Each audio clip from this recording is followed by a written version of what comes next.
Next we'll be using the R1A Future World, Remote Garrison Enforcer. Last mass-produced fighter based on R9 data, known for low cost and dependability. Along with the R13, it was one of the most common fighters. Designated for inner atmosphere use, especially around urban areas, it features a compact body and nimble movement. One type was even used by a private security group.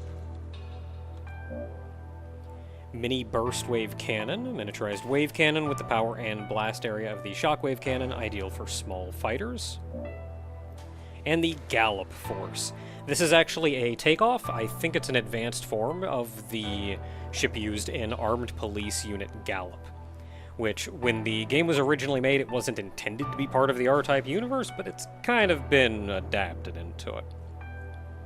Developed for use in narrow spaces, a thin laser was developed for use in cities or certain battles where collateral damage must be kept to a minimum.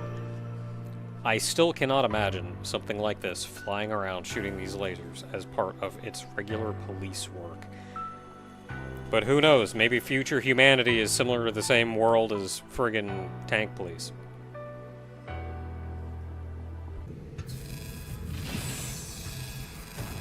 Stage 4.0, of the two different stages that you could go to from Stage 3.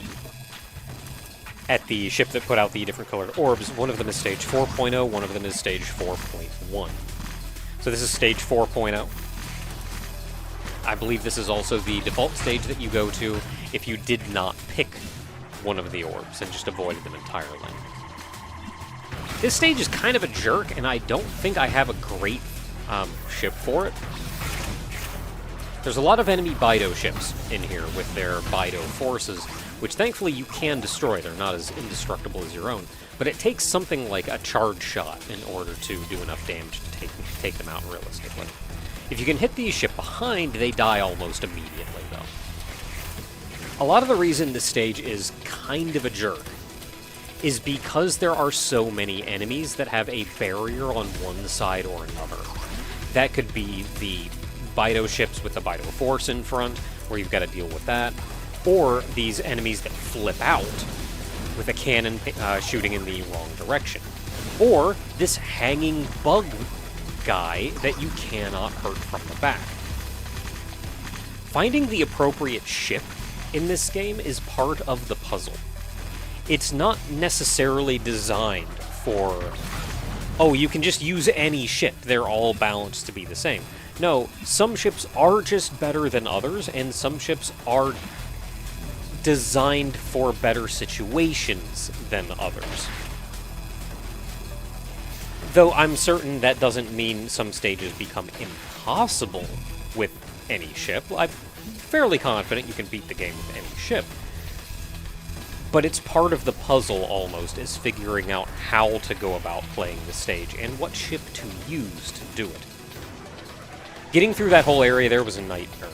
And one of the reasons, another gray ship with another orb, this will actually send you to one of a few Stage 5s.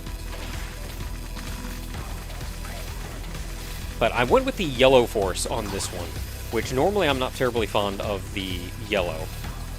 But its ability to go around corners is what made dealing with these enemies even reasonable at all. And there are much better options for it. An interesting thing about this force is that the beam actually changes depending on your speed. You can see the yellow coming out at a 45-degree angle. If your speed is slower, they will actually come out almost vertical instead, as an example. This boss isn't terribly difficult, but you do have to kind of pay attention.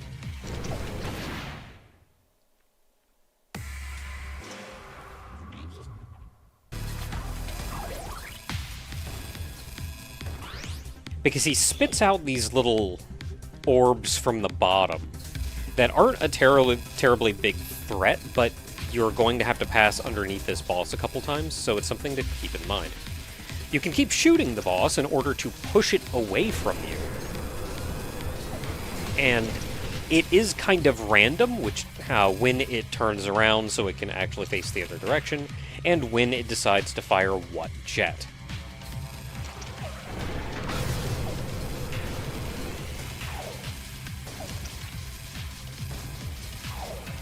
So the blue orbs at the bottom do shoot the little projectiles up.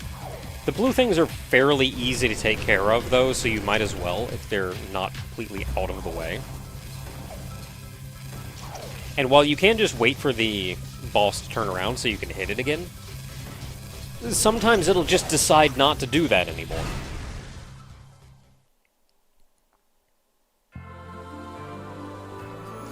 Not the hardest boss, but it may still take some practice.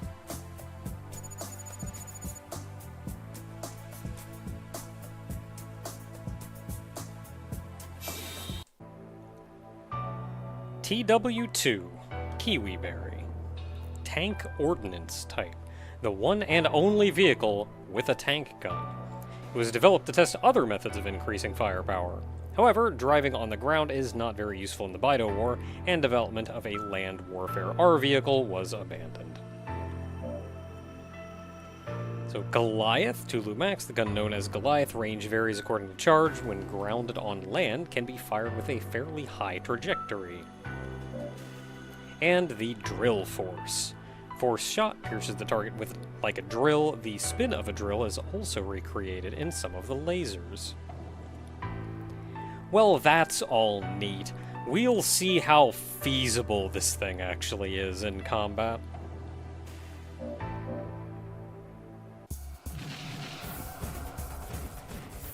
Now, stage 4.1 can eat it.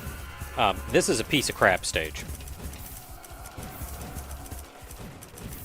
The Kiwi, I'm decided to go with the blue laser, because the whirlwind seems to actually go through these enemies as it kills them. Which makes it a lot better in order to, or a lot easier to deal with the absolute swash of them that you're going to have to. Now, a somewhat consistent way I've found to take care of the intro here is you hug the lower left-hand corner to get past the green thing, and then once the wall of them come out here, you start on the right. As soon as it dulls down, you have to move over to the left. It's very precise, and I died here a lot.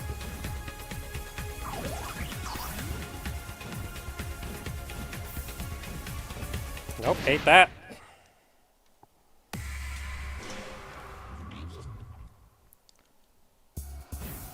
And after probably a dozen attempts, that was my last attempt on normal difficulty. So we're going to try again on practice. So we have a group coming down from the top and a group coming up from the bottom. Taking them out at the beginning is fairly easy.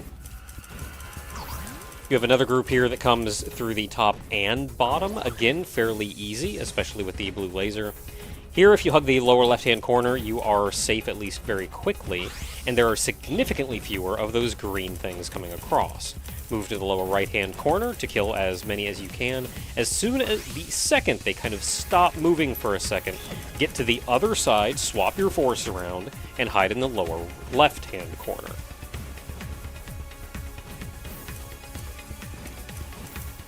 Here, I hide in the lower left-hand corner, and I only move up or down in order to dodge the green things. Now here, I shoot my force out, so it's easier to see where my hitbox is, because I find I always get my hitbox confused as to where the force is and where my ship is. The actual orbs will split going along the top and bottom, so as long as you stay in the middle, you're fine, though they will occasionally shoot at you. I think it's neat that after that, we actually run across the enemies that have been shooting out the green things. And from this point, I feel like the stage is notably easier. We're past, like, the hard part. The green things these shoot out go in a straight line, so you don't have to worry about them dodging around at whatever angle.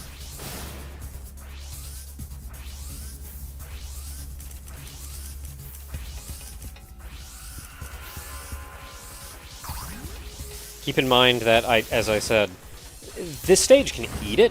I gave up trying to get through it on normal with this ship, and we are now playing through on practice. Not the hardest enemy, but again on practice it has significantly reduced HP. It just shoots out the little orbs as time goes on. If it does anything else, I'm not actually sure. Just another wall of orbs, fairly easy to take out. I kind of panicked, but what I ended up panicking with ended up being a fairly decent plan, which is move down to the lower left, while the one path in front of you moves by, and then once it has moved by, you can move between them, the paths coming down from the top, in order to get back center. This boss is neat. As we have seen, this is where the various orbs are coming from. You can destroy the top and bottom dispensers, I suppose. The dispensers are probably the easier part of the fight. Dodging around these blue ring lasers is one of the most difficult. This is fairly easy once you see what's going on. The little purple sparks will appear just before a larger explosion, so just get away from them.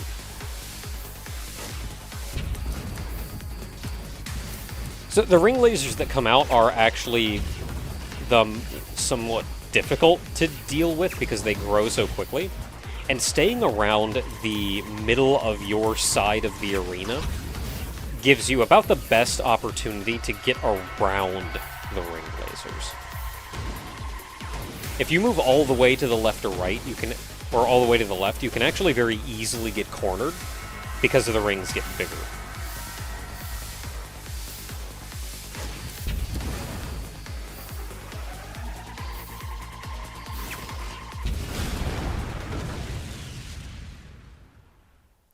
And that is a dead boss.